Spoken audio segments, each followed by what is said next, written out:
Welcome back to school. Hi, Molly. How was your first day? Good. Today I learned about ordinal numbers in English. Do you know them? Yes. Ordinal numbers are used to show position or order. For example, first, second, third. Exactly. After third, the numbers follow a pattern. Fourth, fifth, sixth, seventh, eighth, ninth, 10th. Then we have 11th, 12th, 13th, 14th, 15th, and so on. Right. Do you know how to say 21, 22, and 23 as ordinal numbers? Yes, they are 21st, 22nd, and 23rd. After that, it's easy 24th, 25th, 26th. Good job! Now let's practice with dates. What's today's date? Today is the 13th of September 2025, or in American English, September 13th, 2025.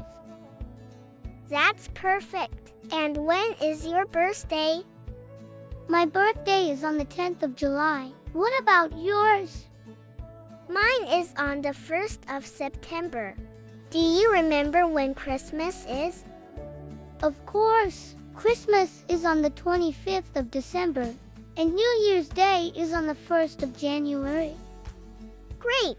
What about Halloween?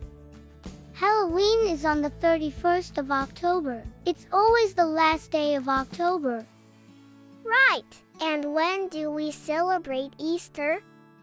Easter changes every year, but it's always in March or April. This year, it was on the 20th of April. That's true. And do you know when Independence Day is in the United States? Yes, it's on the 4th of July. People celebrate with fireworks and barbecues. Cool! And when is your school's last day of the year? Our school ends on the 5th of June. Mine ends on the 2nd of June. That's 3 days earlier than yours. Lucky you. Oh, and don't forget April Fool's Day. It's on the 1st of April. Haha! Yes, a day full of jokes and pranks. Wow, we've practiced so many dates and ordinal numbers today. Yes, now we won't forget them. Let's test each other again tomorrow. Great idea. See you tomorrow.